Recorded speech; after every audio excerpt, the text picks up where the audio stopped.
नमो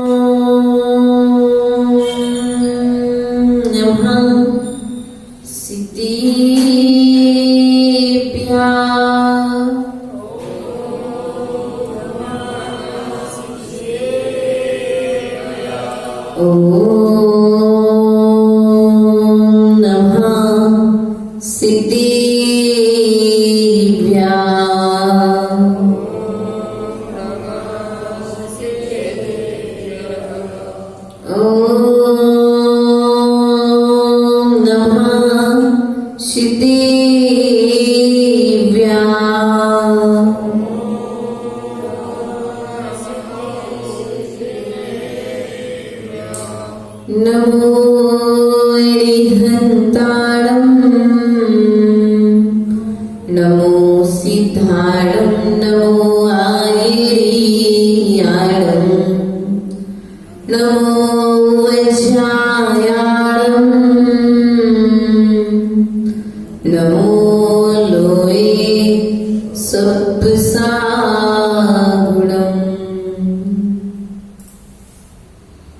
यस्य स्वयं स्वभावाप्ति रभावे कृतशनिकर्मणा तस्मै संज्ञानरूपाय नमोस्तु परमात्मने।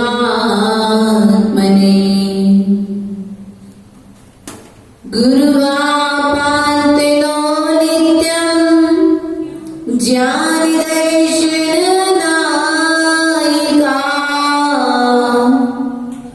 चारित्राणो गम्भीरा मोक्षमार्गोपदेशिका।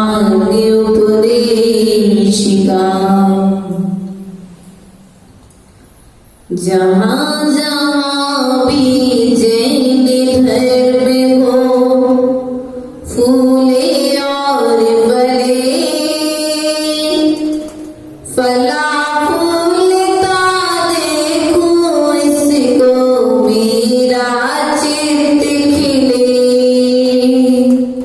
वात्सल्य की यही भावना सबके अंदर हो,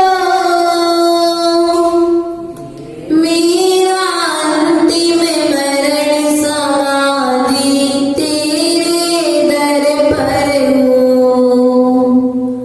तेरी छत्र छाया भगवन मेरे सिर पर हो, मेरा अंतिम मरण समाधि तेरे दर पर हो। बोले देवादिदेव आदि ब्रह्म प्रथम तीर्थेश्वर आदिनाथ भगवान की, देवादिदेव मूलाय पार्श्वनाथ भगवान की, वर्तमान शासनाय वर्तमान स्वामी की, आचार्य गुरुवर स्वामी पूज्य पास स्वामी की, आचार्य गुरुवर स्वामी विराग सागर जी महाराज की, आचार्य गुरुवर स्वामी विभव सागर जी महाराज की, अहिंसामय विश्व धर्म की।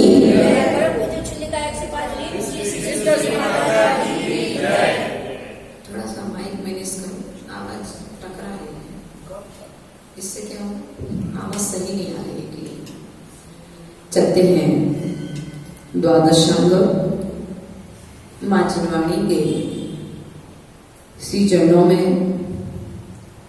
परम पूज्य आचार्य भगवंत पूज्य पास स्वामी के चरणों में परम पूज्य आचार्य गुरुवर के श्री चरणों में आस्था का अर्घ समर्पण करते हुए श्रद्धा के सुमन समर्पित करते हुए हृदय रूपी वेदी पर आह्वान करते हुए, हे भगवान, इस धर्म सभा में पूज्य पास स्वामी के उद्गारों को आकर के आप प्रस्तुत कीजिए। इस भावना के साथ गुरु चरणों में बारंबार नमस्कार करते हैं। कार्य का नंबर 13 से 18 तक अर्थात रिवीजन जो हमारा चल रहा है, प्रारंभ करेंगे। आचार्य भगवत पूर्व की कारिकाओं के माध्यम से हमारे लिए यहाँ पर बता रहे थे कि यह जो जीव है, इस जीव ने पर वस्तुओं को प्राप्त करके, इंद्रवर्धन जी, पर वस्तुओं को प्राप्त करके सुख मान लिया है। और जब पर वस्तुओं को प्राप्त करके उसने सुख मान लिया है, तो वह जो वस्तु प्राप्त की है, वह वस्तु ही उस व्यक्ति के लिए दुख का कारण बन रही है। किसका कारण बन रही है? क्योंकि जब संयोग हुआ था तो सुख हुआ था, लेकिन अब वियोग होगा तो वही वस्तु व्यक्ति के लिए दुख का कारण बनेगी। इसलिए प्रिय बंधुओं, आचार्य भगवत कहते हैं, जैसे जीवन में एक एक वस्तु का संयोग वियोग होने पर व्यक्ति के लिए दुख का कारण बनता है, उसी प्रकार से इस जीव के लिए सुख और दुख की यह परंपरा अनादि काल से चली आ रही है। वह मूर्ख है, अर्थात मूढ़ा स्वामी प्रपद्यते, वह व्यक्ति मूर्ख है जो व्यक्ति इन वस्तुओं में आसक्ति भाव को, राग भाव को लगाए हुए है। संसार में डालने वाला यदि कोई है तो वह राग द्वेष परिणाम है, और राग द्वेष परिणाम के कारण एक दुख जाता है कि दूसरा दुख व्यक्ति के सामने आकर के खड़ा हो जाता है। इसी क्रम को आगे बढ़ाते हुए आज आचार्य भगवत यहाँ पर कहते हैं कि यह जो व्यक्ति है बड़ा परिश्रम करके, क्या करके, धन उपार्जन कर रहा है। और प्रदीप भैया की ऐसी मान्यता है कि मैं जो धनोपार्जन कर रहा हूँ माता जी, वो धनोपार्जन मैं अपने लिए नहीं कर रहा हूँ, मैं धन दान करने के लिए कर रहा हूँ। किसके लिए कर रहा हूँ? मेरे पास धन होगा तो मैं दान करूंगा। तो आचार्य भगवान कहते हैं यह तुम्हारी मान्यता गलत है। प्रदीप भैया, हमारे पास धन होगा तो हम दान कर पाएंगे। भैया, धन होगा तो दान कर पाओगे, ये बात नहीं है। पुण्य होगा तब दान कर पाओगे। मूल में इस बात को ध्यान रखना, धन यहाँ पर एक एक व्यक्ति के पास में है और पर्याप्त मात्रा में है, लेकिन दान। तो आचार्य भगवान कहते हैं जो तुम धन का संग्रह कर रहे हो, वह धन का संग्रह भी तुम्हारे लिए दुख का कारण है। तो आचार्य भगवान यहाँ पर क्या उदाहरण देते हैं कि एक ज्वर से पीड़ित व्यक्ति, ज्वर माने सर्प सहा स्वस्थम मन्यो जना गोपी, ज्वर माने सर्पिशा, ज्वर से पीड़ित व्यक्ति के लिए यदि स्वस्थ करना है और स्वस्थ करने के लिए आप उसे घी पिला दो। सबसे पहले यदि कोई बीमार हो जाए, डॉक्टर के पास जाते हैं कांतिलाल जी, तो डॉक्टर क्या कहता है? भैया तली चीजें, सादा भोजन, कम मसाले वाला, कम चरपरा, कम खट्टा भोजन करना है आपको, कम घी वाला। क्यों? यदि तुम ऐसा नहीं करोगे तो तुम्हारा रोग और बढ़ता जाएगा। तो आचार्य भगवान कहते हैं जो धन कमा करके दान देने की मान्यता रखते हैं, वे ज्वर आने पर घी पीने की मान्यता कर रहे हैं। इसलिए आचार्य भगवान कहते हैं हमें ऐसी मान्यता का त्याग करना चाहिए।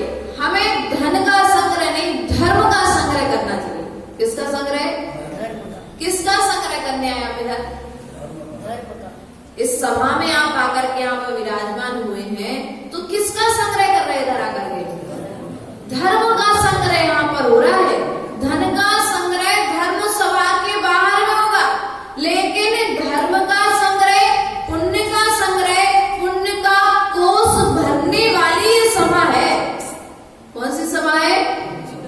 पुण्य का कोष जहाँ पर भरा जाता है, यह वह सभा है। तो आचार्य भगवंत कहते हैं पुण्य का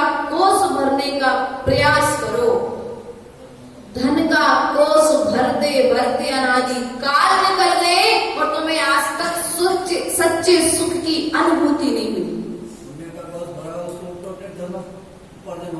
हाँ, पुण्य का कोष भरा होगा तो धन कहाँ से आएगा इसका कुछ पता नहीं पड़ेगा।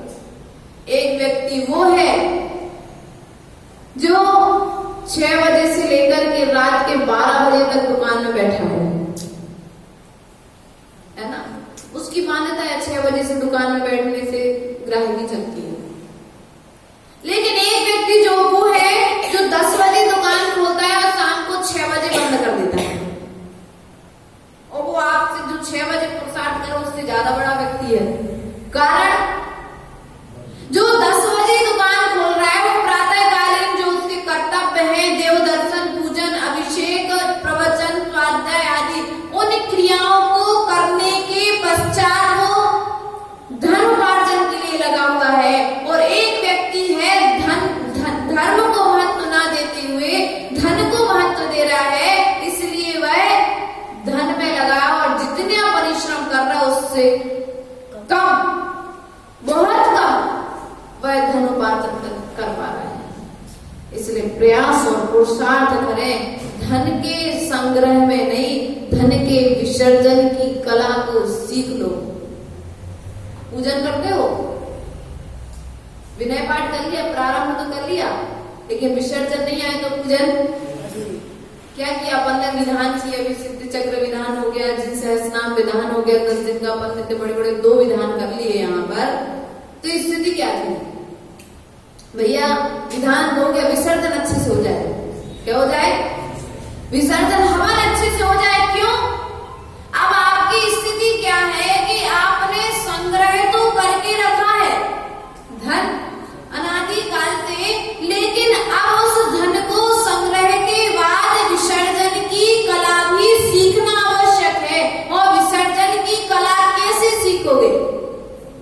एक तो धन का नाश विषयों में नाश करके किया जा सकता है उसका विसर्जन, या फिर उसका भोग करके नाश कर लो, और भोग नहीं सकते तो दान करके, और जो दान करके धन का विसर्जन करेगा वही जीव संसार सागर से पुण्य का बंद करके जाएगा धन के माध्यम से।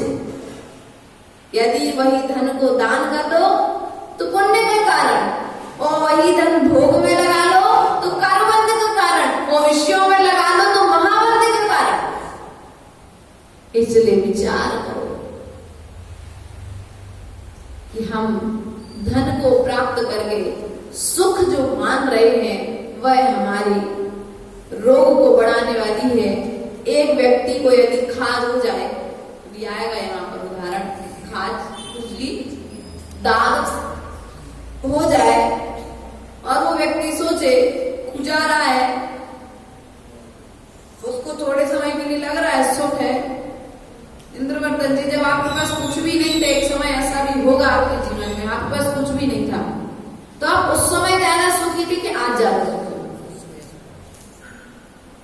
जब आपके पास में कुछ भी नहीं था, कहने के लिए, खाने के लिए दाल रोटी सब्जी और बढ़िया आराम से पहनने के लिए कपड़े, लेकिन आज क्या है? जितना पहले था उससे कहीं गुना आज है। लेकिन जो चैन की नींद आपको 20 साल पहले आती थी वो चैन की नींद आज आपके पास, जो सुख पहले था वो सुख आज, जो आपको निराकुलता पहले थी वह निराकुलता आज क्यों नहीं है? क्योंकि आपने धन का संग्रह करके रखा है और संग्रह के साथ साथ कभी विसर्जन की कला नहीं सीखी है। अभी बताएंगे इसमें आचार्य भगवान। धन को उपार्जन करने में व्यक्ति दिन रात लगा रहता है, और जितना पाप धन को संग्रह करने में करता है उतना पुण्य धन को दान करके जीवन काल में नहीं कर सकता। प्रदीप भैया क्या कह रहे हैं? जितना पाप धन को उपार्जन करने में आप कर रहे हैं उतना पुण्य उस सारे धन को यदि दान भी कर दोगे तो उस पाप को नहीं काट पाओगे। इसलिए प्रयास और पुरुषार्थ करें, अपने धन को और यहाँ पर एक शर्त और है, आचार्य भगवंतों ने ग्रंथों में बताया है कि यदि पुण्य की कमाई होगी तो पुण्य के स्थान पर लगेगी, और पाप की कमाई होगी तो पुण्य के स्थान पर 3 काल में नहीं लग सकती। आप भाव बनाते रहोगे। वो सब आप ही कल बोली माता जी हमारा भाव था कि हम सबके लिए शिखर जी लेकर के जाएं, लेकिन हमारा स्वास्थ्य खराब हो गया, इसलिए हम उस दिन उस समय हो नहीं पाए और घोषणा हो गई। समझना मेरी बात को कहीं ना कहीं, लेकिन फिर भी नहीं, हमारे पास पुण्य की कमाई, अपने पुण्य की परीक्षा करने के लिए दूसरे दिन पुनः भैया कौन सा मौका बचा है? कम से कम हमें टिकट नहीं दे सकते तो कम से कम रास्ते में जाने वाले व्यक्तियों के भोजन की व्यवस्था तो हम कर ही सकते। इसलिए अपने धन को प्रयास और पुरुषार्थ करो। एक व्यक्ति वो है जिससे कहा जा रहा है दान करो, और एक व्यक्ति वो है जो मात्र दूसरे को कहते हुए सुन रहा है, उससे कहा नहीं जा रहा लेकिन फिर भी उसके दान के भाव।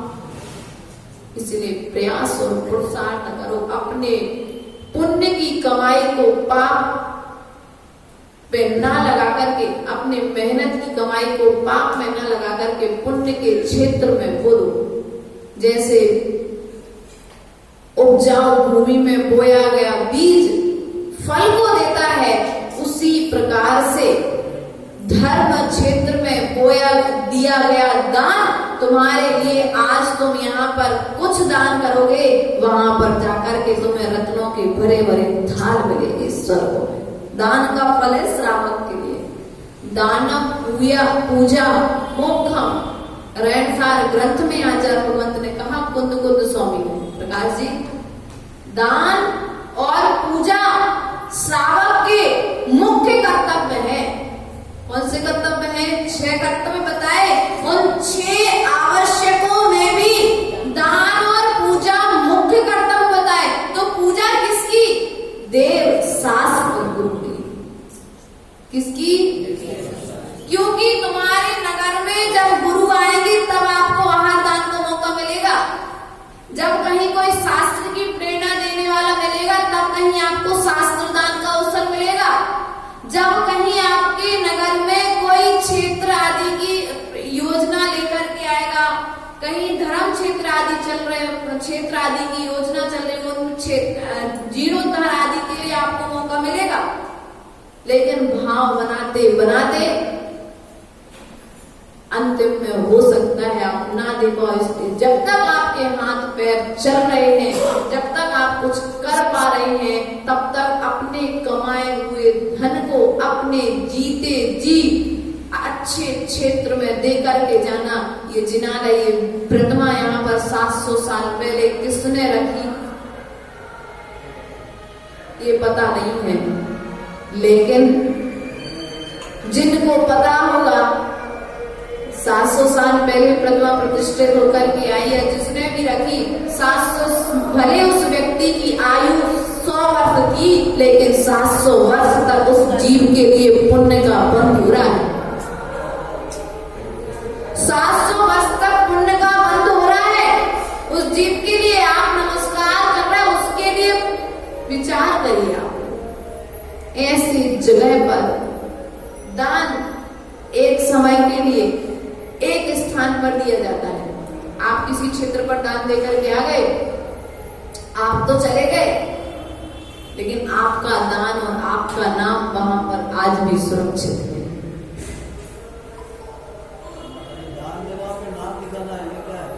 नाम लिखाने के लिए नहीं, मान बढ़ाने के लिए नहीं, नाम दूसरे को प्रेरणा देने के लिए लिखाया जाता है।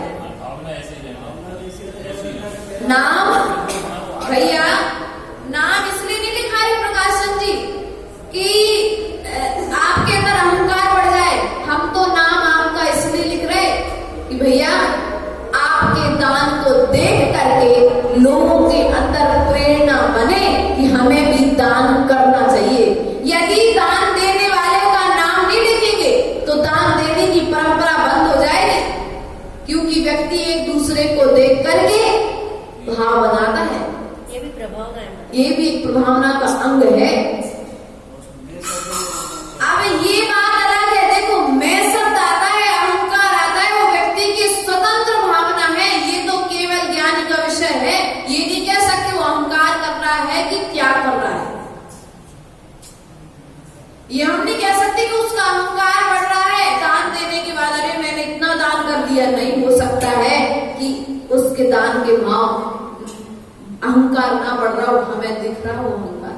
क्योंकि कभी कभी ऐसा हो जाता है, हमारे मन में जैसे विचार चलते हैं हमें सामने वाले में वैसी स्थिति दिखाई देने लग जाती है। कभी कभी ऐसा हो जाता है पाप कर्म की वजह से। यदि कभी हमारा यदि किसी से द्वेष है, हाँ ऐसा भी होता है, कभी हमारा किसी से द्वेष हो इंद्रवर्धन जी, तो हमें ऐसा लगेगा कि अरे वो तो इसलिए दान कर रहे हैं कि उनका नाम हो जाए। अब वो सामने वाला भले नाम के लिए दान ना कर रहा हो, लेकिन हमारी बुराई थी ना, वो सामने वाला स्वयं जान सकता है, या फिर यह बात तो केवल ज्ञानी जान सकता है, इसके अलावा हम और तो नहीं जान सकते हैं। इसलिए नाम अहंकार के लिए नहीं, मान के लिए नहीं, नाम तो प्रभावना के लिए दिया जाता है। किसके लिए? प्रभावना के लिए दिया जाता है नाम। कि भैया आप कहीं कहीं पर जाते हैं, एक एक मंदिर की सीढ़ी बनी, उस सीढ़ी पर नाम लिखा हुआ है, प्रोत्साहन की भैया इतना बड़ा मंदिर बनाने के बाद एक ऐसा आचार्य गुरुदेव के मुख से उदाहरण सुना था कि एक सेठ जी थे कहीं के, उन्होंने पूरा मंदिर बना लिया और मंदिर की सीढ़ी छोड़ दी। क्या कर दी? जिस व्यक्ति ने जब नींव से लेकर के शिखर तक जिसने मंदिर बनाया है, उस व्यक्ति के पास सीढ़ी बनाने के लिए पैसे नहीं होंगे क्या? मान दिया इसने सीढ़ी छोड़ दी, उसने सीढ़ियां छोड़ दी और झोली लेकर के समाज के घर घर में गया। भैया मंदिर बन तो बन गया, लेकिन मंदिर की सीढ़ियों के लिए पैसा कम पड़ रहा है, आपको जितना देना हो उतना दो। 1 रुपए से लेकर के 10 रुपए, 10 रुपए से लेकर के 100 रुपए, 100 रुपए से लेकर 1100, जिस व्यक्ति को जितना लिखाना उसका सम्मान है। कारण कल के दिन आप ये ना कह लो, कल के दिन मेरे अंदर अहंकार ना पनप जाए कि मैंने अकेले कराया पूरा मंदिर, मंदिर मेरा है। नहीं, मेरा नहीं है भैया, आपने भी 1 रुपए दान तो दिया था, आपका भी है मंदिर। सबकी भावनाएं उस क्षेत्र से जुड़ सके, इसलिए प्रयास और पुरुषार्थ करो। धन मिला है, धन को धर्म में लगा करके धर्मात्मा बनने का प्रयास और पुरुषार्थ करो। आचार्य भगवत यहाँ पर क्या कहते हैं? विपत्ति मान मनोमूढ़ा परेशान विवनिक्षते दह्यमान मृगांगीरा वानातर तरविस्तवर। ये वाली किताब दे दीजिए, प्रकाश जी ले लीजिए। यहाँ पर क्या कह रहे हैं आचार्य भगवान? जैसे व्यक्ति दूसरे की विपत्ति मात मनोरूढ़ा परेशान में विनिक्षते। एक व्यक्ति वन में बैठा हुआ है, जंगल में बैठा हुआ है, और उस जंगल में आग लग जाती है। क्या लग जाती है? आग लग जाती है, वह प्रसन्नता को प्राप्त हो रहा है। चारों तरफ आग लग रही है, पक्षी भाग रहे हैं, जीव जंतु भाग रहे हैं, वह यह विचार नहीं कर रहा है जिस जंगल में वो विराजमान है, उस जंगल में जो पेड़ है वह पेड़ भी इसी प्रकार से हमारी सामने वाले के ऊपर दुख आता है, संकट आता है, मरण होता है, हम सामने वाले के संकट को देख करके यदि हमारा द्वेष होगा, हमारा यदि द्वेष होगा तो हम क्या करेंगे? सुख मानेंगे। देखो खूब पाप किए तो देखो भोग रहे, प्रसन्नता प्राप्त हो रही है हमें, देखो पाप निकल रहे सामने वाले की। नहीं भैया, तुम्हारे भी पाप निकलेंगे जब किए होंगे तो। तुमने कितना कह करके ही पाप कर लिया कि पाप निकल रहे और प्रसन्न हो रहे, इतना कह करके ही आपने पाप का बंद कर दिया। भैया ऐसा विचार करके पता नहीं इस जीव का कौन सा कर्म का उदय आया है कि दिन रात परिश्रम करने के बाद में भी उसका दुख पीछा नहीं छोड़ रहा है। पुद्गल शब्द है, चिंतन तुम्हारा पुद्गल से पुद्गल, बिना पुद्गल के परिणाम तो सामने का पुद्गल दृश्य देखा है और चिंतन भी तुमने। शब्द क्या है? शब्द क्या है? पुद्गल। इसलिए विचार करिए कि हमें दूसरे को दुखी देख करके सुख का अनुभव नहीं करना है। दूसरे के दुख में मरहम पट्टी हमें करने का प्रयास और पुरुषार्थ करना है। यदि हम ऐसा करते हैं तो कर्म बंध से बच जाएंगे। किससे बच जाएंगे भैया? बचना किससे? बचना किससे है? कर्म बंध से।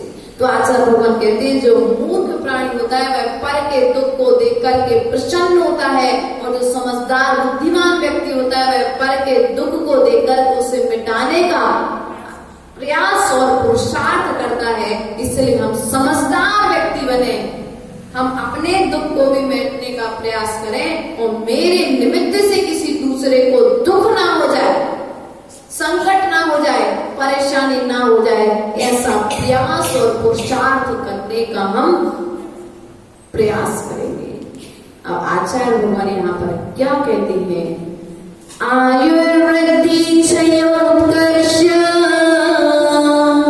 हेतुं कालस्य निर्गमम् वाञ्छितां धनिनामिष्टं जीवितात् सुतरां धनम्।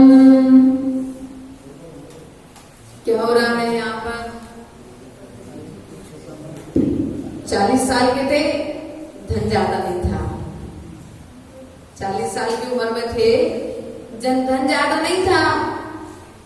कल कह रहे थे ना, नीचे ही से हम ऊपर उठे हैं। यहाँ पर व्यक्ति क्या मान रहा है कि जैसे जैसे आयु बढ़ती जा रही वैसे वैसा क्या बढ़ता जा रहा है? व्यक्ति का धन बढ़ता जा रहा है, आयु का क्षय होता जा रहा है, काल नष्ट होता जा रहा है। काल के निकल जाने पर, आयु के क्षय होने पर धन की वृद्धि का कारण मानने वाले धनवान पुरुषों की अच्छी तरह से अपने जीवन से भी धन का पाना इष्ट है। क्या मान रहा है? उसे अपनी मनुष्य पर्याय का महत्व नहीं है, उसे प्राणों से भी ज्यादा प्रिय कौन है? देवेंद्र भैया कौन है? हाँ, सपना से भी ज्यादा प्रिय धन है। यही सत्य है कि नहीं है? आज सपना है तो सपने का कारण क्या है? सपना का होने का कारण क्या है? तुम्हारे पास धन है। यदि धन नहीं होता तो सपना भी नहीं आती। इसलिए विचार करो कि हम क्या कर रहे हैं कि हमारे पास धन है, हमारी आयु बढ़ती जा रही है। यहाँ पर उम्र तुम्हारी आयु घटती जा रही है। क्या हो रही है? उम्र बढ़ रही है, आयु क्या हो रही है? घटती जा रही है तुम्हारी। लेकिन व्यक्ति क्या मान रहा है? अभी तो धन बढ़ रहा है, अभी तो हमारे जीने के दिन चालू हुए। प्रदीप भैया, अभी तो हमारे सुख के दिन चालू हुए हैं। भैया तुम धन की वृद्धि को मान करके तुम अपने आयु कर्म का क्षय अगर समझ जाओगे तो घर छूट जाएगा, और यदि इसमें सुख मान करके रह जाओगे तो फिर क्या है माता जी? 10% आदमी धर्म में रह रहा, 90% संसार में रह रहा। मुझे पहले बहुत ज्यादा बहुत अच्छी भाव भैया कारण यही रहा कि महावीर के काल में हम होंगे लेकिन मोक्ष देंगे, संसार से नहीं छूटे। यही स्थिति हमारी उस समय नहीं है। इसलिए हम आज तक इस पंचम काल में दुख को उठा रहे हैं। इसलिए प्रयास और पुरुषार्थ करें, इतना पुण्य कर लें कि आयु के दिन श्वास निकल जाए उसके पहले प्रत्येक श्वास में नमो का मंत्र आ जाना चाहिए। श्वासों की छोटी माला अपने हुए जिनके लिए तुम दिन रात कमाते रहे, दिन रात पुरुषार्थ करते रहे, उस भी श्वास निकल जाने पर यही राहुल भैया कहेंगे भैया बहुत देर हो गई, अब जो आ जाए सो ठीक मरघट लेके चलो। सत्य है, सत्य ही है। अरे माता जी आजकल जो परिवार गिलाने लेकिन जब तक नसीब हो जाए सो ये भी करो करवा सब खत्म हो जाए। आज के समय में नहीं है। आज का समय, इसलिए तो हम कह रहे हैं आपसे भैया, तुम्हारी आयु कम है। धन भले ही बढ़ता जा रहा है तुम्हारे पुण्य कर्म के उदय से, ईमानदारी से तुमने कार्य किया इसलिए तुम्हारा धन बढ़ रहा है प्रकाश जी, लेकिन आयु तुम्हारे पास 40 वर्ष के थे तो 40 वर्ष की आयु तुम्हारे पास में थी। यदि 80 वर्ष की उम्र है तो आज 60 वर्ष के वो धन संपत्ति वैभव बहुत है, लेकिन आयु 20 साल की हो चुकी है। अब 20 साल की आयु को चाहे तुम धन कमाने में लगा दो, चाहे धन के भोगने में लगा दो, चाहे धर्म को करने में लगा दो। और 20 वर्ष हुई, बहुत पता नहीं कोरोना काल चल रहा, कौन सी श्वास अंतिम हो जाए, तीसरी लहर चालू हो चुकी है। इसलिए प्रयास और पुरुषार्थ करें, धन में अपनी बुद्धि को ना लगाएं, अपनी मनुष्य पर्याय के महत्व को जान करके धन में जो सुख मान करके रखा है, इस मूर्खता को त्यागने का प्रयास और पुरुषार्थ करेंगे। आचार्य भगवत यहाँ पर क्या कहते हैं, त्यागाय श्रेयसी वित्त मवित्ता संचिनो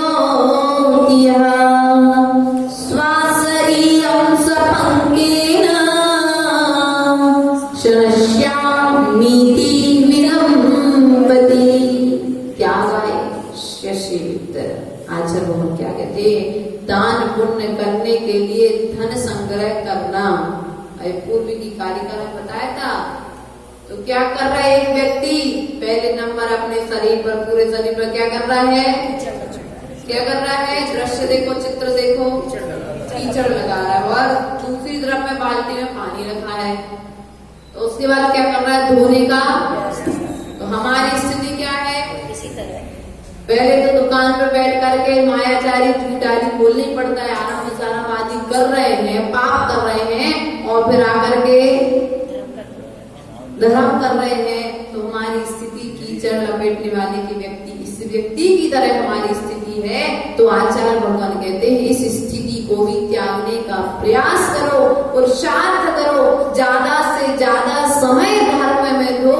धन को तुमने मूल्यवान मान के रखा है, यदि तुम धर्म को मूल्यवान मानोगे तो धन के प्रति जो तुम्हारी मूर्ख अर्थात तुम्हारी मूढ़ता है, बुद्धि चल रही है, वह मिट जाएगी। धन ने किसी का क्या किया है,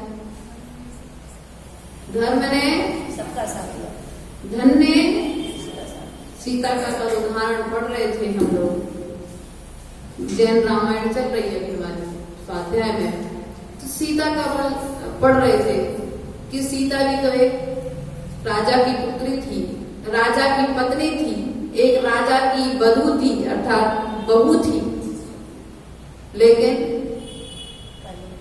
कर्म के उदय में पूरा का पूरा वैभव पड़ा रह गया, वैभव पूरा पड़ा रह गया। पुण्य था तो जंगल में भी रह करके मंगल हो गया, पुण्य था जंगल में भी पुत्रों को जन्म दिया तो उन पुत्रों के पुण्य से व्यवस्था हो गई। साथ में कौन था, धर्म था, धन नहीं था। धर्म के निमित्त से जो उसने पुण्य संग्रहित किया था, वह पुण्य उसके आगे आकर के काम में आया। इसलिए भैया आपसे इतना कहना है माताओं कि कम से कम पुण्य को संग्रहित करो, धर्म को करो, जितना समय मिल जाए धर्म करो। किसको करो, स्वाध्याय करो, गुरुओं की सेवा करो, प्रवचन सुनो, पूजा करो, अभिषेक करो। तुम्हारे नगर में कोई साधु नहीं है, कोई बात नहीं, भगवान की पूजा कर लो, जिनवाणी को उठा करके पढ़ लो। समझ में नहीं आती बात तो एक डायरी बनाओ प्रकाश जी, उस डायरी में नोट्स बनाओ कि भैया हमने आज स्वाध्याय किए, इतने नंबर पेज पे इस ग्रंथ पर हमें ये बात समझ में नहीं आई। कोई नगर में साधु आए या तो किसी नगर के में साधु के दर्शन करने जाओ तो पूछ लो कि महाराज जी, माता जी, हमने स्वाध्याय कर रहे थे और इस स्वाध्याय में हमें ये लाइन इस प्रकार से आई थी, हमें समझ में नहीं आई, इसका उत्तर क्या है। क्या करोगे, पुण्य का संग्रह कर रहे हो, इसलिए पुण्य के संग्रह में लगो। पाप का संग्रह तो हम अनादि काल से करते आ रहे हैं। क्या करते आ रहे हैं, आपका संग्रह करते आ रहे हैं। अगले काव्य में आचार्य भगवंत कहते हैं आरंभी तापिकां प्राप्तः वातृप्ति प्रतिपादिकां अन्ते स्तुत्य जान कामं कः सेवते सुधी। आचार्य भगवान यहाँ पर क्या कहते हैं आरंभी तापकान प्राप्त, जो व्यक्ति ने विषय भोगों में अपनी जो बुद्धि मान करके रखी, क्या मान करके रखी है, जो विषय भोग आरंभ में ताप को प्राप्त कराते हैं, अर्थात तृष्णा को बढ़ाने वाले हैं, अंत में बहुत कठिनाई से, कैसे कठिनाई से, अंत में बहुत कठिनाई से छूटते हैं, ऐसे काम को कौन बुद्धिमान सेवन करेगा, अर्थात कोई व्यक्ति भी सेवन करेगा क्या। इसलिए भैया जिन भी वस्तुओं को आप संग्रहित कर रहे हो, जिन भी वस्तु, एक व्यक्ति ऐसे कहते लब की गाय महुआ तले जाए, एक गाय यदि एक बार महुआ के फल को खा ले, उसे लग जाएगी मीठा है फल, तो बार बार उसी पेड़ के नीचे जाती है, बैठती है, उसी पेड़ के फलों को खाने का प्रयास और पुरुषार्थ करती है।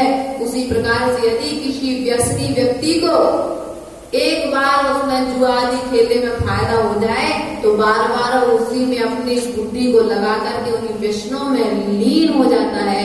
इसलिए प्रयास और पुरुषार्थ करें, इनमें अपनी बुद्धि को त्याग करके अपनी तृष्णा को कम करें और काम भोगों को छोड़ करके वैराग्य की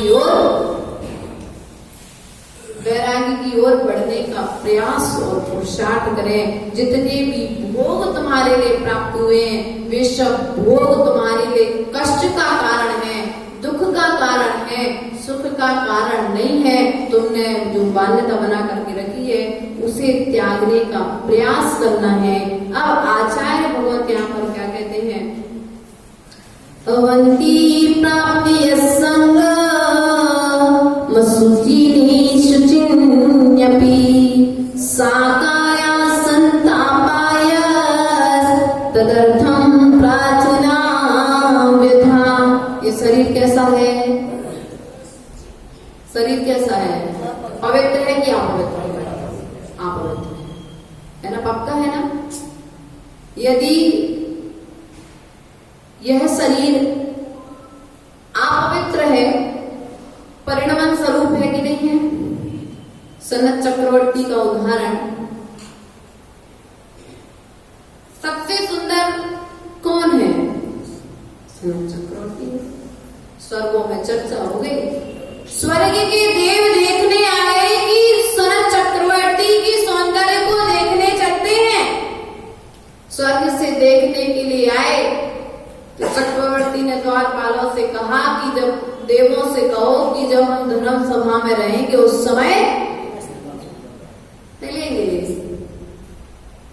देवों ने कहा हे स्वामी, जब उनके रूप का दर्शन किया तो बोले हे भगवान, जो रूप आपका पहले था वह रूप आज आपका नहीं रहा। तो बोले कैसे, तो बोले एक गिलास लाया जाए पानी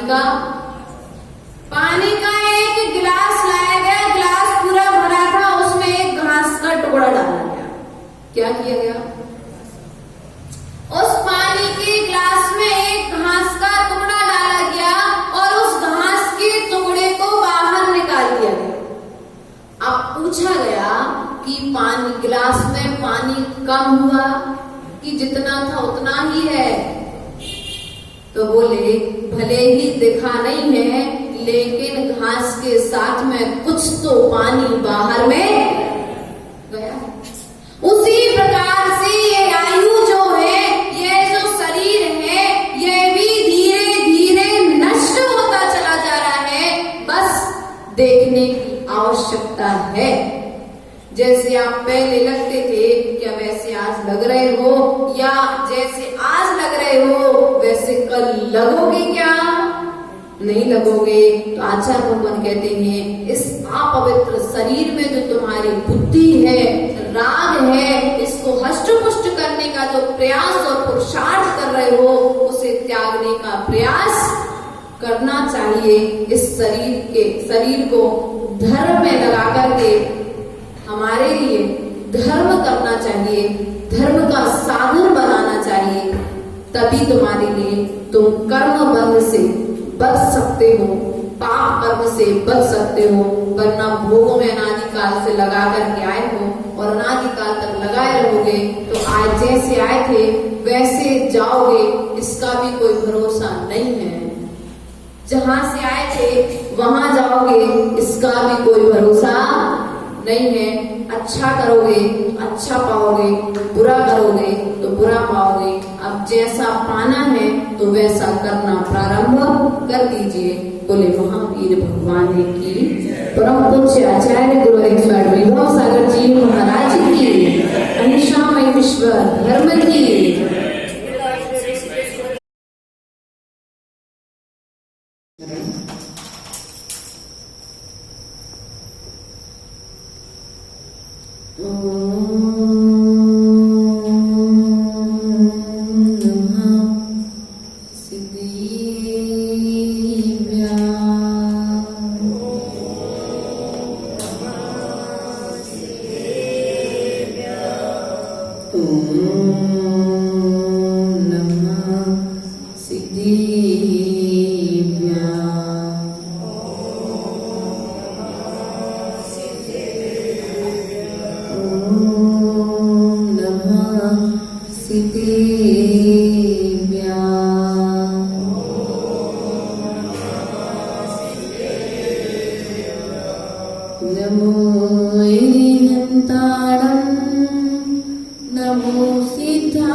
चलते हैं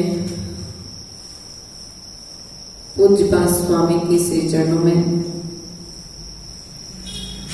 नमस्कार करते हुए परम पूज्य आचार्य गुरुदेव के लिए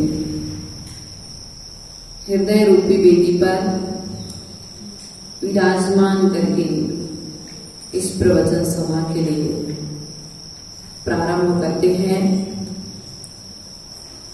प्रिय बंधुओं, कल हम सभी ने 18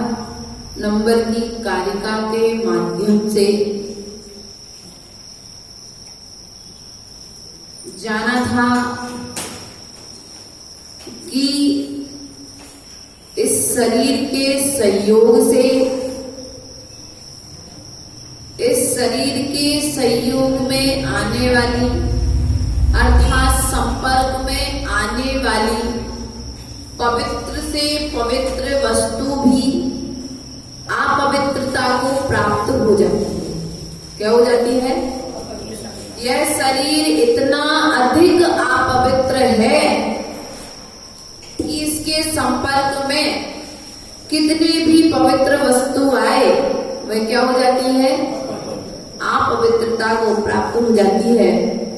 इसलिए इस पुद्गल शरीर से हम सभी जीवों के लिए राग द्वेष नहीं करना चाहिए। मध्यस्थ रहो। किसके प्रति? ना तो शरीर के पोषण में लगे रहो और ना ही शरीर के क्षरण में लगे रहो। यदि राग करोगे तो शरीर का श्रृंगार होगा और द्वेष करोगे तो शरीर का नुकसान होगा। लेकिन यदि इस शरीर के प्रति साम्य भाव रखोगे तभी साधना होगी। क्या रखोगे?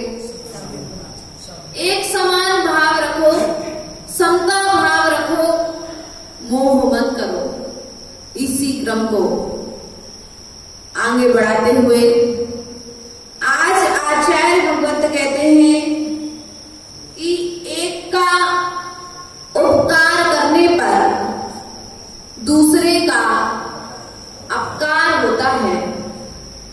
तो यह जो जीव है, पूर्व की कारिका के माध्यम से हमने जाना कि यह शरीर अपवित्र है।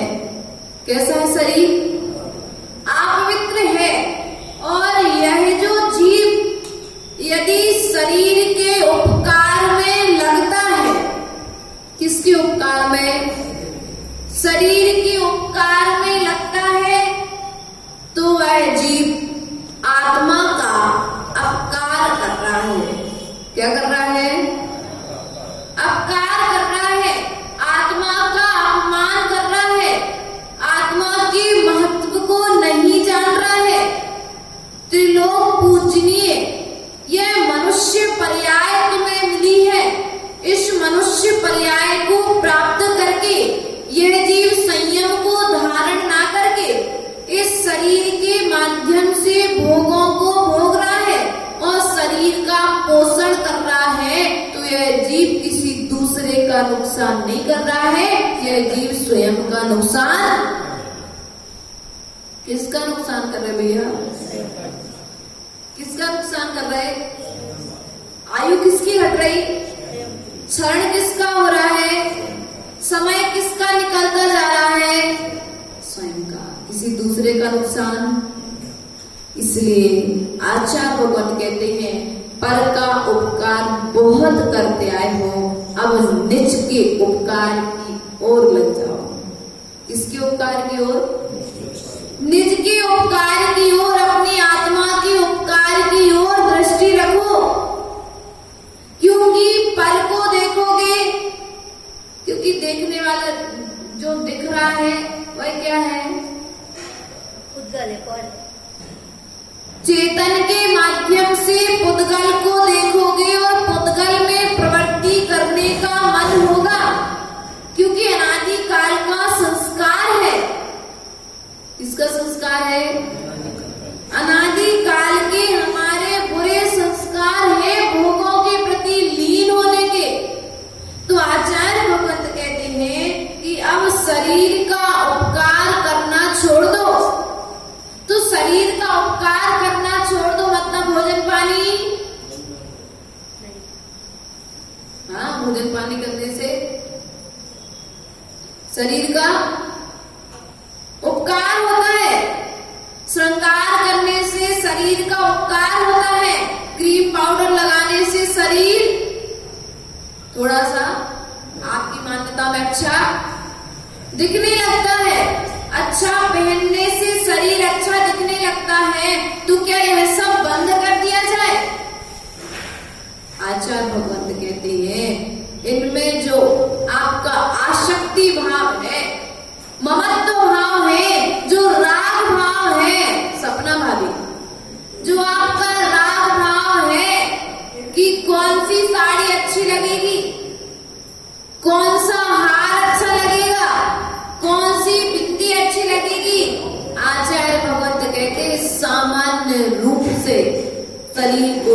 रहने के लिए वस्त्रों को धारण करो, ना कि सुंदर दिखने के लिए। लेकिन हम स्वरूप की सुंदरता को भूल करके रूप की सुंदरता में पड़ गए, अर्थात अपने रूप को सुंदर बनाने में लग गए हैं। इसलिए आत्मा का अपकार कर रहे हैं और शरीर का उपकार हो रहा है। इसलिए आचार्य भगवंत कहते हैं कि शरीर का जब जब उपकार हुआ है, जिसने शरीर का उपकार किया है, उस जीव ने अपनी आत्मा का कल्याण किया है और संसार की वृद्धि को प्राप्त हुआ, अर्थात संसार में उसका परिभ्रमण बढ़ा है। इसलिए प्रिय बंधुओं, हम अपने जीवन में अपने इस मनुष्य पर्याय के महत्व को जानकर के आत्म कल्याण की ओर दृष्टि डालें। किसकी ओर दृष्टि डाल रहे हैं? लेकिन कब डालेंगे आत्म कल्याण की ओर दृष्टि? समय आएगा इंद्रवर्धन जी, लेकिन कब आएगा वो समय? जब हाथ पैर चलना बंद हो जाएंगे, दूसरों का सहारा लेकर के चलना पड़ेगा। एक समय जब ऐसा आएगा कि तुम स्वयं नमोकार मंत्र नहीं पढ़ पाओगे, स्वयं सुन नहीं पाओगे, तब कल्याण कर पाओगे क्या? लेकिन आपने तो ऐसी ही मान्यता बना करके रखी है, कानों से सुनाई नहीं देगा, मुंह से बोल नहीं पाएंगे, आंखों से देख नहीं पाएंगे, अपने हाथ से अपना कोई काम नहीं कर पाएंगे, तब कभी जाकर के हम दीक्षा आत्म कल्याण की ओर। आचार्य भगवंत कहते हैं दीक्षा तो हो जाएगी, लेकिन जो अनादिकाल के जो 80 वर्ष के तुम्हारे संस्कार हैं वे साथ में रहेंगे, क्योंकि भोगों के संस्कार हैं। तो अंतिम क्षण में भी तुम्हारी स्थिरता रहेगी नहीं रहेगी इसका भी कोई भरोसा। इसलिए अभी मनुष्य पर्याय में होते हुए, भोगों के बीच में रहते हुए, विषयों के बीच में रहते हुए त्याग के संस्कार बना लो, जिससे अंतिम समय में तुम्हारे लिए तुम अपनी आत्मा का कल्याण कर पाओ, शरीर के पोषण में ना लगे रहो। इस शरीर की परंपरा को तोड़ने का समय है। आदिनाथ भगवान से लेकर के महावीर पर्यंत तक तीर्थंकरों के लिए शरीर मिला, लेकिन उन्होंने शरीर मिलने के बाद, मनुष्य पर्याय मिलने के पश्चात क्या किया?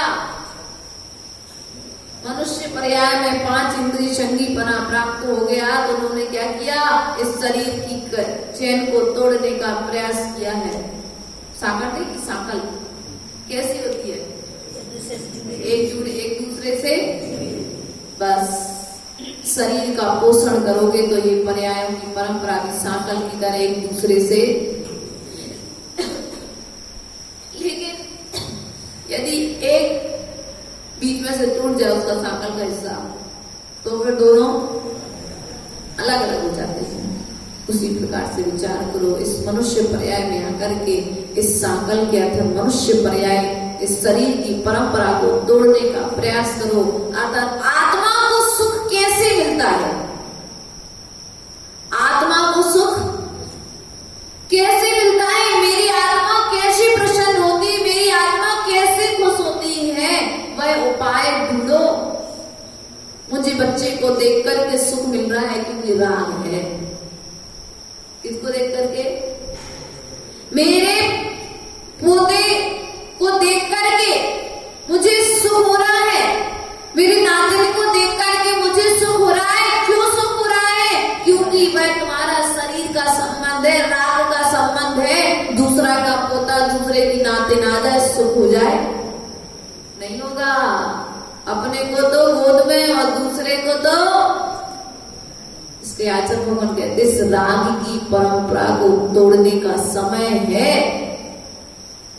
अनंत अनंत भवों में भ्रमण करने के पश्चात में मनुष्य पर्याय मिली है, और मनुष्य पर्याय में मिलने के पश्चात तुम आज शरीर के पोषण में लगे हो, और शरीर के जिन जिन से संबंध है उन संबंधियों की इच्छाओं की पूर्ति में लगे हुए हो। तुम नौकर बने हुए हो।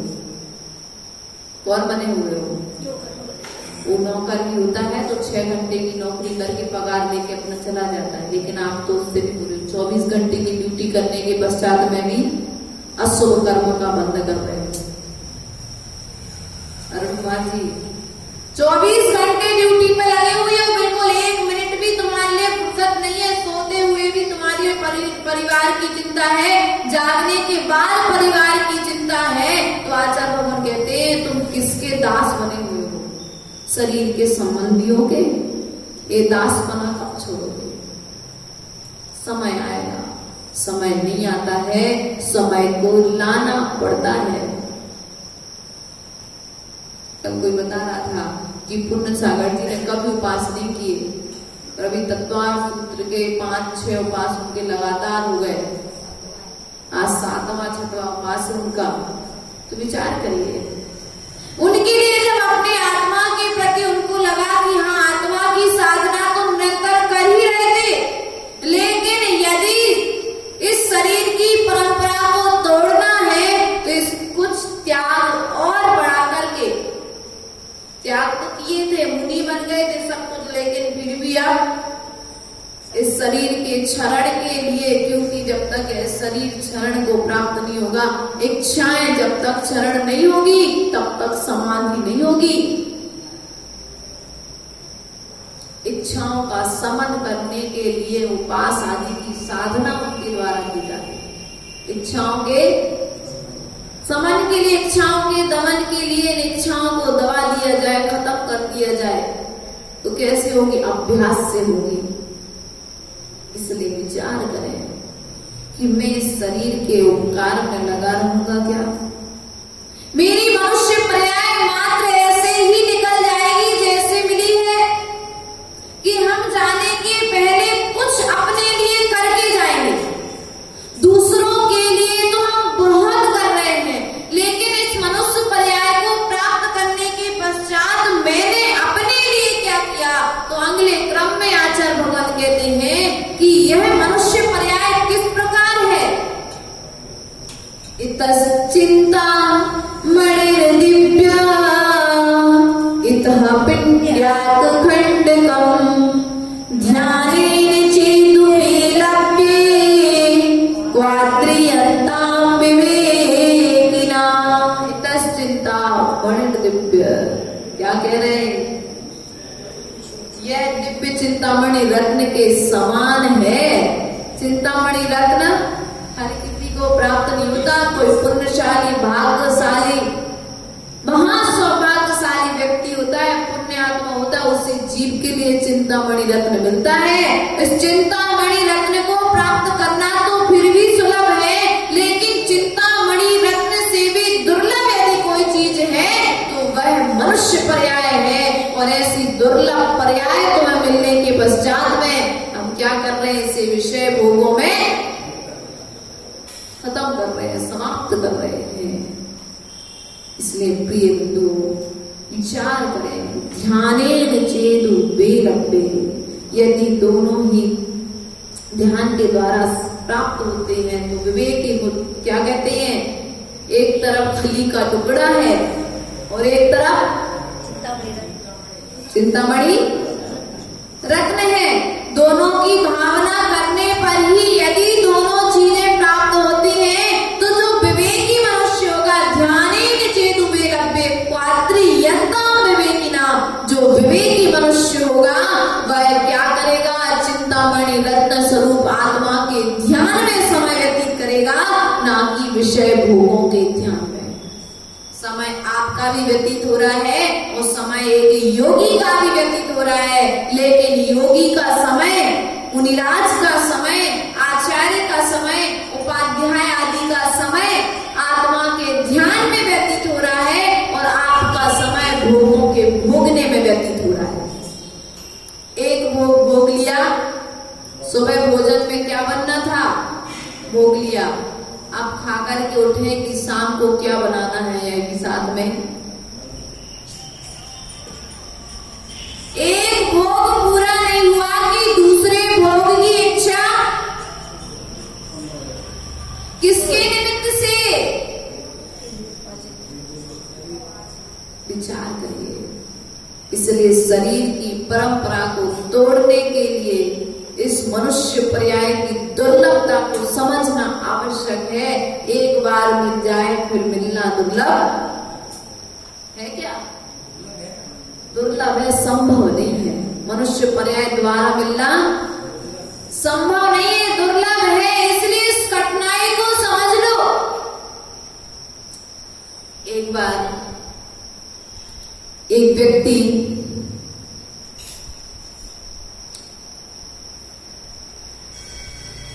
राज्य की बहुत सेवा करता था। राजा के मन में विचार आया, इस व्यक्ति ने राज्य की बहुत सेवा की है, इसे कुछ अच्छा पारितोषिक देना चाहिए। क्या करना चाहिए? बहुत अच्छा इनाम देना चाहिए। तो राजा ने मंत्रियों से कहा, इसने राज्य की बहुत सेवा की है, बहुत सहयोग किया है, इसलिए इस व्यक्ति के लिए गरीब बेचारा, इसके लिए कुछ अच्छा पारितोषिक दे दिया जाए। तो मंत्रियों ने उस व्यक्ति के लिए राजा का चंदन के वृक्ष वाला सारा का सारा बगीचा भेंट में दे दिया। लेकिन वह व्यक्ति तो जानता ही नहीं था कि चंदन का बगीचा कैसे होते, चंदन के पेड़ कैसे होते। कुछ सैनिकों के द्वारा उसे चंदन के बगीचे में भेज दिया गया और बोला, राजा के द्वारा तुम्हारे लिए इनाम। ठीक है। उसके पास कुल्हाड़ी थी, पता नहीं था कि ये चंदन का बगीचा है। उसने कहा, देखो तो राजा को क्या मिला देने के लिए? एक छोटी सी जमीन। कोई बात नहीं।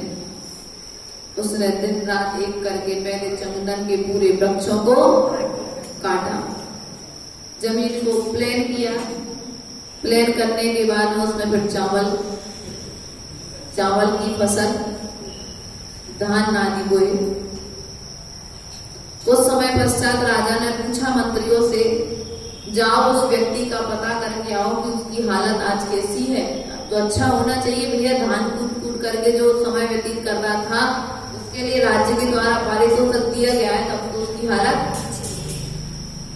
मंत्रियों के द्वारा उसे बुलाया गया और जब वह राज्य में आया तो वह कहा कि राजा के पास जा रहे हैं तो क्या लेकर के जाए। तो उसने जो उस खेत से धान में जो उत्पन्न की थी उस धान को लेकर के पहुंच गया, राजा के चरणों में समर्पित कर दिया। राजा ने कहा, भैया क्या स्थिति है? बोले, महाराज सब ठीक चल रहा है। आपने जो जमीन दी थी, मैंने वो जमीन में धान्य की खेती करी। मेहनत करनी पड़ी थोड़ा सा, लेकिन थोड़ी परेशानी हुई, लेकिन मैंने धान्य की खेती करके ये उत्पन्न यहाँ पर किया और आपके चरणों में समर्पित करते हैं। राजा ने कुछ नहीं कहा, वह चला गया।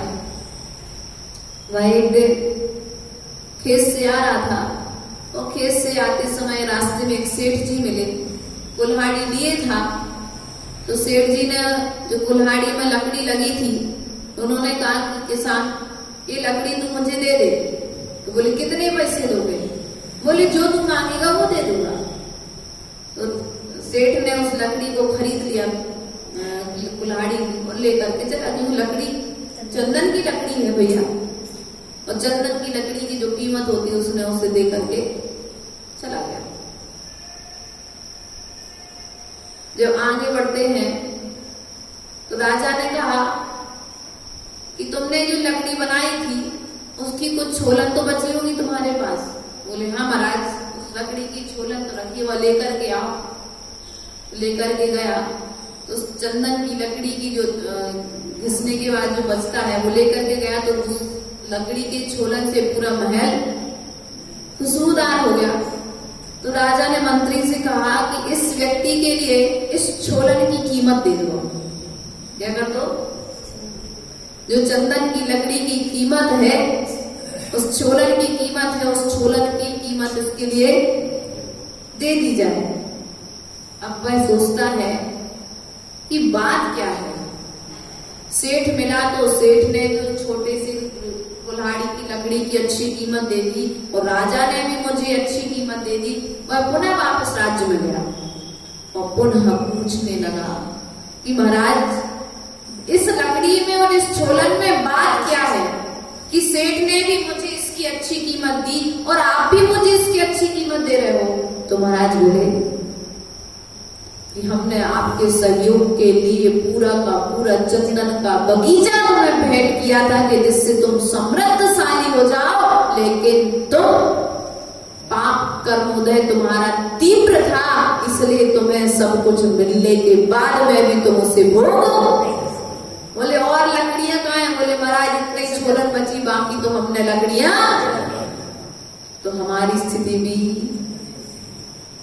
चंदन के वन के समान मनुष्य पर्याय मिली है। स्वस्थ पांचों इंद्रियां हैं, लेकिन हम इन्हें विषय भोगों में जला जला करके, कल देख रहे थे मोमबत्ती रखी थी इधर, आप लोग दीपक जला रहे थे, हम क्या है दूसरे से ईर्ष्या कर रहे हैं। जिस प्रकार से एक एक मोमबत्ती नीचे गिरती चली जा रही है, लेकिन अपन को दिख नहीं रहा है, लेकिन एक एक बूंद गिरने पर वह मोमबत्ती अपने अस्तित्व को खो देती है, समाप्त हो जाए। तो उसी प्रकार से हमारे मनुष्य पर्याय भी एक एक बूंद की तरह नीचे गिर रही है, समाप्त होती जा रही है। इसलिए भैया इसका महत्व समझ लो, अभी भी मौका है, कुछ नहीं बिगड़ा है। यहाँ से बाहर निकलने के बाद तुम्हारी क्या स्थिति होगी इसका भी कोई भरोसा। देवेंद्र भैया कह रहे थे लग रहा था कि उठ करके बिल्कुल मंच पे आ जाए, अभी श्री पचड़ा तुम्हें लग रहा था हो जाता पूरा, तो कहते हो महोत्सव सागर जी की पालना है, जाकर के संघ में प्रवेश ले लो, दीक्षा का नारियल चढ़ा, इससे बढ़िया क्या हो। हाँ, इसलिए विचार करें, चिंतन करें, अपने मनुष्य पर्याय की दुर्लभता को समझने का प्रयास करें। आचार्य भगवंत कहते हैं कि जो ध्यानी होता है, विवेकी होता है, वह शरीर में रहते हुए भी आत्मा का चिंतन करता है, शरीर के चिंतन में अपना समय बर्बाद नहीं करता है। तो इसी आत्मा का जो स्वरूप का जो चिंतन करता है, वह चिंतन कैसे करता है? तो आचार्य भगवंत कहते हैं कि शरीर में जो आत्मा है, उस आत्मा का चिंतन कहाँ करेगा जीव? तो पहले तो प्रश्न आता है आत्मा कैसी है, कितनी है, कितनी मात्रा में है, क्या है? तो आचार्य भगवान कहते हैं स्वासंवेदन सुव्यक्त तनुमात्रो निरतया अत्यंत शौक्यवान आत्मा लोका लोकी विलोकिना। क्या कह रहे? आत्मा के द्वारा आत्मा का अनुभव क्या करना? स्वसंवेदन सुव्यक्त, आत्मा के द्वारा आत्मा का अनुभव करना। किसका अनुभव करना?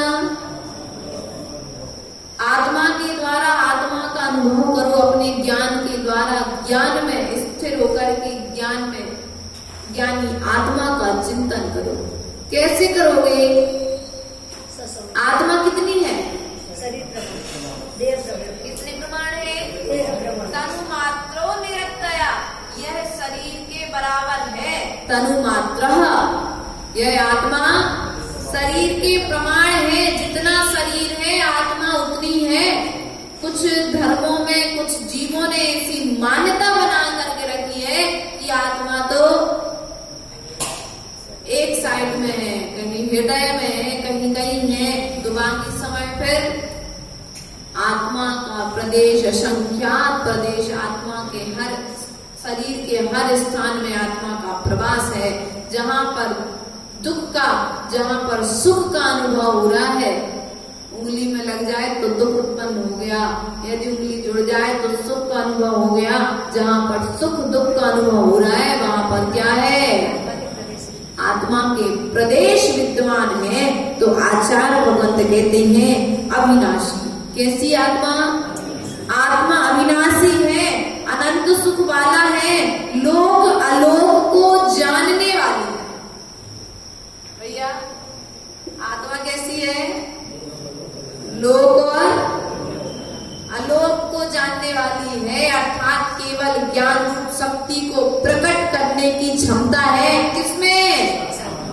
किसमें? किसमें? आत्मा में कि मुझ में? मैं कौन हूँ?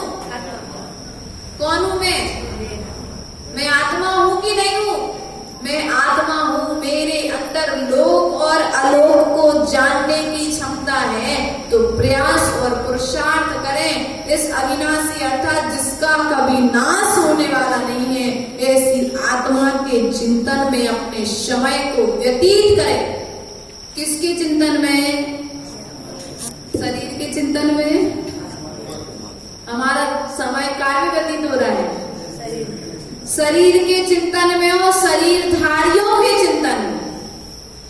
प्रकाश जी, शरीर के चिंतन में और शरीरधारियों के चिंतन में राजेश भैया समय व्यतीत हो रहा है कि नहीं हो रहा? एक एक समय निकलता चला जा रहा है। आचार्य भगवत इसी क्रम को आगे बढ़ाते हुए क्या कहते हैं कि समय कैसे व्यतीत हो रहा है, किस प्रकार से व्यतीत हो रहा है? तो आचार्य भगवंत कहते हैं, संयम में कर्णग्राम मेकागत्वेन चेतसा आत्मात्मात्मनाध्याय दात्मनैवात्मनस्थितम्। क्या कहते हैं? संयम ये कर्णग्राम है, संयमित कर विषयों को रोक कर। किसको रोक कर? विषयों को रोक कर क्या करो? आत्मा का ध्यान करो। इंद्रियों के समूह को आत्मा, इंद्रिय समूह को, विषयों को रोककर चेत सा चित्त की एकाग्रता से अपनी आत्मा में स्थिर होकर आत्मा द्वारा अपनी आत्मा का चिंतन करो। जब तक 5 इंद्रिय के विषयों को नहीं रोकोगे तब तक आत्म ध्यान में मन नहीं लगेगा। इसलिए अपन देखो, जब परमेश्वर पर्व सामायिक करने बैठते थे एक साथ में, कितना अच्छा लगता था। लाइट बंद है, कुछ नहीं, अंदर का प्रकाश हमें दिखाई देता है, हमारी ज्ञान चेतना प्रवाह करती है। अच्छा लगता था ना? क्यों? अब कोई नहीं दिख रहा है, बस मैं, शरीर भी नहीं दिखाई दे रहा है, बस मैं एक आत्मा हूं। ऐसा चिंतन करो। कैसे विषयों का त्याग है, आवागमन का त्याग है, यहाँ तक चिंतन का भी त्याग कर दिया। उस चिंतन का जो चिंतन हमारे लिए संसार में परिभ्रमण करने वाला है, शुभ के चिंतन में लग गए। किसके चिंतन में लग गए? आचार्य भगवंत कहते, जब व्यक्ति को एक जगह से हटाना है, अशुभ से बचाना है, तो शुभ में लगाना पड़ेगा। तो ध्यान आदि जो है अशुभ में रोकने के लिए, शुभ में लगाने के लिए किया जाता है। लेकिन जब शुभ में व्यक्ति लग जाता है तो शुद्ध को प्रकट होने में समय नहीं लगता है, अर्थात शुद्ध आत्मा भी समय रहते जल्दी से जल्दी प्रकट हो जाती है। इसलिए प्रयास और पुरुषार्थ करें एकाग्र चित्त होकर के। क्या करना है? क्या होकर के? एकाग्र चित्त होकर के। यदि एकाग्र विषयों को रोक करके यदि आत्मा का ध्यान करोगे तो तुम शुद्ध अवस्था को अर्थात सिद्ध अवस्था को प्राप्त करोगे। और यदि इनको रोक करके, इनसे रहित होकर के आत्मा का ध्यान नहीं करोगे तो क्या होगा? संसार में परिभ्रमण चलता रहेगा। तो आचार्य भगवंत कहते, आत्मा का ध्यान कौन करता है और कौन कर पाता है? तो अज्ञानोपास्ति अज्ञानम ज्ञानम ज्ञानी क्षमाश्रया ददाति यत्तु यस्यास्ति सुप्रसिद्धम मिदं वचा। अज्ञान की उपासना से अज्ञान प्राप्त होता है और ज्ञानी की उपासना से ज्ञान प्राप्त होता है। जिसके पास जो होता है वह दूसरे को वही प्रदान करता है। यह सूक्ति लोक में प्रसिद्ध है। यदि तुम शरीर का रूप वाला यदि तुम्हें ज्ञान होगा, शरीर के रंग रूप आदि का तुम्हें ज्ञान होगा तो तुम शरीर का ही ध्यान कर पाओगे। और यदि तुम्हें आत्मा के गुणों का ज्ञान होगा तो तुम आत्मा का ध्यान कर पाओगे, आत्मा के चिंतन में लग पाओगे। लेकिन जिसके पास में जैसा ज्ञान होगा वह वैसा ही ध्यान कर पाएगा। इसलिए अपने ज्ञान को उत्कृष्ट बनाओ। इसको उत्कृष्ट बनाओ भैया, ज्ञान को उत्कृष्ट बनाओ, ज्ञान को शुद्ध बनाओ। अभी हमारा ज्ञान मट मैला है, बाढ़ के समय में पानी कैसा होता है? मत मिला ना तो पूर्ण रूप से गंदा होता है और ना पूर्ण रूप से स्वच्छ होता है। लेकिन उस पानी को साफ करने के लिए यदि थोड़ी सी फिटकरी डाल दी जाए तो बस ये ज्ञान की फिटकरी डाल लो, अपने ज्ञान को स्वच्छ कर लो तो तुम्हारी आत्मा प्रकट हो जाएगी, जो दूसरों के देने के लिए भी उपयोगी रहेगी और स्वयं के कल्याण के लिए भी। क्योंकि जब तुम आत्मा का ध्यान करोगे, जब तो आत्मा की ध्यान की बात दूसरों से कह पाओगे, और जब तुम स्वयं ही ध्यान नहीं करोगे आत्मा का तो दूसरे को कैसे कहोगे आत्म ध्यान की बात? क्योंकि अभी तुमने स्वयं अनुभव नहीं किया। जैसे आप कहीं पर घूमने के लिए गए और जब घूमने के लिए गए तो वहां के दृश्य आपको बहुत अच्छे लगे, वो क्षेत्र आपको बहुत अच्छा लगा, तो आपने आकर के कहा भैया जीवन में कहीं जाओ चाहे नहीं जाओ एक बार तो उस क्षेत्र के दर्शन जरूर। कहते कि नहीं कहते? जैसे हम मुक्तागिरी में रहे दो महीने लगातार 125 लगभग वंदनाएं करी लगातार हम लोग ने रहे, 1.5 महीने में 2 महीने में लगभग। और रहने के पश्चात अब वहां की विशुद्धि लेकर के जब आए तो हमने सबसे यही कहा जीवन में कहीं जाओ चाहे नहीं जाओ एक बार लघु संवेश से कर दी पार्श्वनाथ भगवान का द्वार मुक्तागिरी जरूर जाना। क्यों? हमको वहां रह करके अच्छा मिला, आत्म विशुद्धि जगी, अशुभ कर्मों का क्षय हुआ। इसलिए हमने आपसे क्या कहा कि आप भी वहां पर जिसके पास जैसा ज्ञान होगा वह दूसरे के लिए वैसा प्रस्तुत करेगा अर्थात प्रदान करेगा। तो हम भी आपसे ऐसा कहना चाहेंगे, आत्मा का कल्याण जिस ज्ञान से हो उस ज्ञान को अपने पास संग्रहित करके रखो, और संग्रहित करके मात्र रखो मत, उसका आचरण भी करो। क्या करो? आत्म कल्याण का ज्ञान सबके पास में है, प्राप्त हो रहा है तो सुलभ हो गया। आत्मा क्या है, कैसी है, सब कुछ बताने वाले घर घर में पंडित हो गए, लेकिन उसका आचरण करने वाले मात्र लाखों में भी, जैनों में लाख यदि 45 लाख 50 लाख लोग भी हैं तो उसमें से भी साधु की संख्या 1500 कितनी है? दिगंबर निर्ग्रंथ योगी साधुओं की संख्या कितनी है? विचार करो कितनी दुर्लभ है ये मनुष्य पर्याय। इतने लोगों में भी 135 करोड़ भारत की जनता है और उसमें से भी 1500 मात्र दिगंबर साधु। दिगंबर साधु कितने? 1500 1400 लगभग काउंटिंग इतनी ही है। तो विचार करिए, और हमारी गिनती सामान्य में है कि विशेष में? सामान्य में भी है कि नहीं है? सम्यक दृष्टि है, देशव्रती है, महाव्रती है कि अणुव्रती है कि कोई भी नहीं है? इसलिए विचार करो अपनी मनुष्य पर्याय की इस दुर्लभता को जान करके। तो आचार्य भगवान कहते हैं जो जीव आत्मा का ध्यान करेगा उसके लिए नाना तरह के उपद्रव आएंगे। क्या होंगे?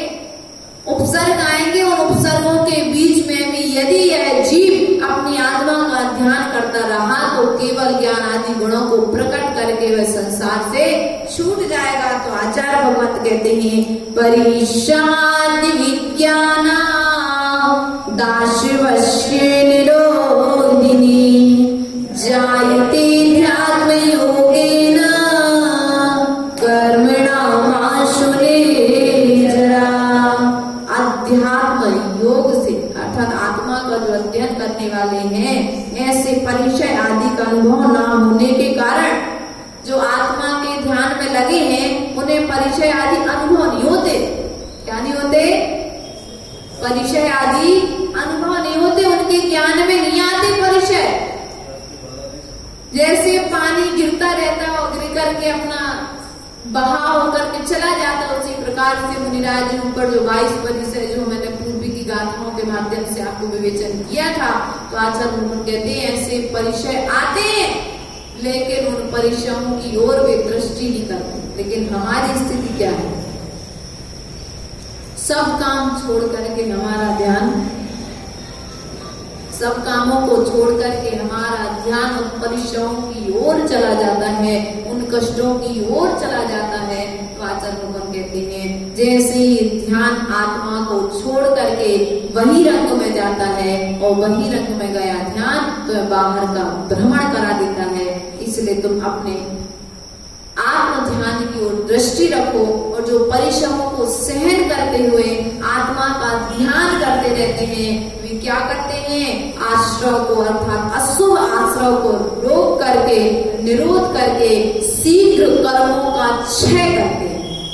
क्या करते हैं, कर्मों का आना ही तो रोकना है, ज्यादा कुछ थोड़ी ना रोकना है? कर्मों का आना ही तो रोकना है, जो है वो खपने में समय थोड़ी ना लगेगा। यहाँ पर क्या है, कर्म पुराने भी आ रहे हैं और नए का बंद करते जा रहे हैं। एक व्यक्ति सामान निकालता भी जा रहा है गोडाउन से, दुकान में सामान बिकता भी जा रहा है और पीछे से सामान आता भी जा रहा है, तो दुकान कभी खाली। लेकिन जो परिचय आदि को सहन करके आत्मा का ध्यान करते हैं वो मात्र आश्रव को रोक करके अर्थात जो गोडाउन में सामान आ गया है उस सामान को बाहर निकाल लेते हैं, नए सामान की एंट्री नहीं होने देते हैं। तो हमें क्या करना है, आश्रव के निरोध के लिए, अशुभ आश्रव के निरोध के लिए आत्मा का ध्यान करना है। और जब हम आत्मा का ध्यान करेंगे तभी हम संसार परिभ्रमण से छूट पाएंगे। बोले महावीर भगवान की, परम पूज्य आचार्य गुरु स्वामी विभव सागर जी महाराज की, अहिंसामय विश्व धर्म की।